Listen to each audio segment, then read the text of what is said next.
Do you consider yourself a feminist? Yes. What are your goals as a feminist? My goals as a feminist. I guess my goals as a feminist are to help promote causes that promote both like equality and like the workforce and all that stuff, as well as, or just like equality in general, for most like institutionalized gender issues, because I mean I think that's important. Then also looking at issues of sexual violence, and I guess I haven't been currently doing any work on that issue personally. And then I mean I like to, I don't know, I'm really into music, so helping promote, you know, bands with women in them who I think are really, really good, who deserve, you know, just as much of a platform for their music as men. What is it about feminisms that you value today? Well, I think feminism continues to ask questions that people are uncomfortable with, and as long as it can continue to create like what's the word I'm looking for? As long as it continue to challenge like the dominant discourse in like American like culture around gender, I think that there's a lot of, and there's just like a lot of things to still criticize that feminists can really work on. And then there's, you know, it's just, I mean, we have just so many problems around sexual violence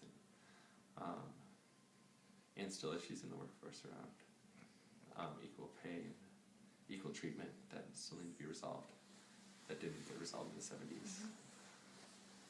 How do you see new media shaping feminisms in the past 5 years? Media being anything. Yeah.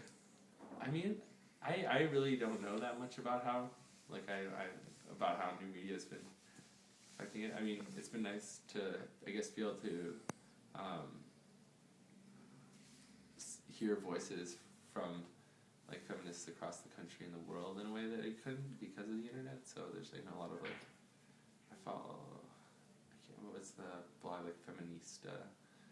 Feminista. Like, it's, and there's a few other ones I would regularly check, but for a while, and I mean, I think that's good, because then, you know, like, and that way people can respond quickly to, I mean, it's important to have avenues to respond quickly to how the dominant media is kind of portraying things, because they're, you know, it's a 24-hour news cycle now, so it's important to have watchdogs.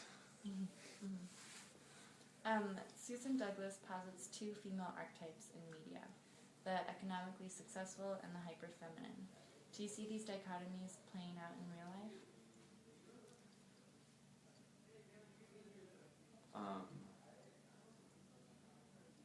I don't know. I guess not. Not, and maybe that's just because of the places I've like had the privilege of growing up in.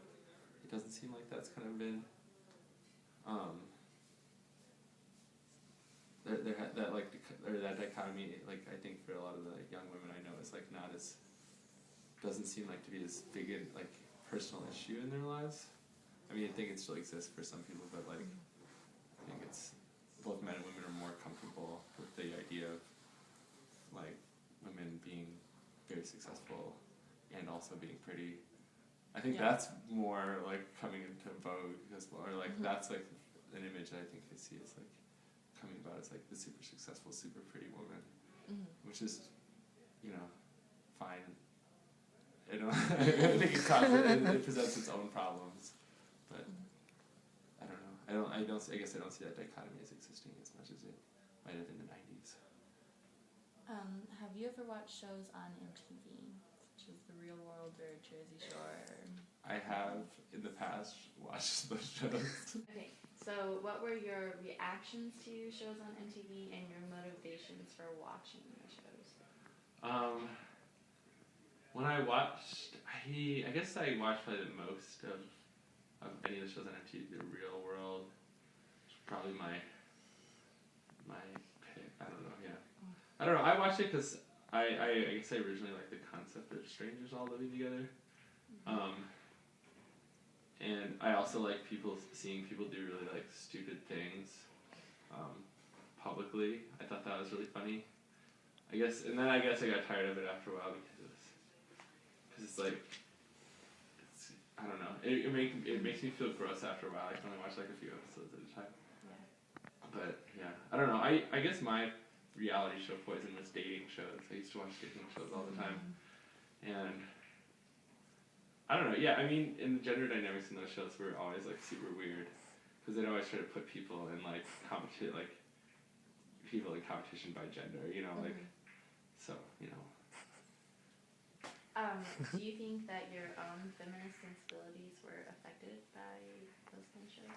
My own feminist sensibilities.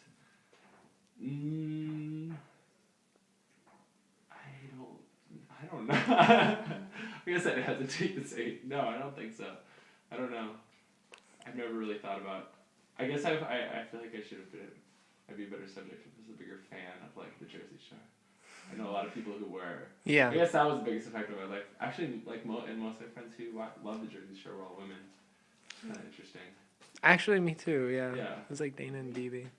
Yeah. And Martina. Yeah, Martina and Lucy. Yeah. They would. Didn't they have like a Jersey? Oh, this is off topic. Yeah. They were good. Okay. Going on. Reminiscing. Do you think that feminist goals are accomplished today?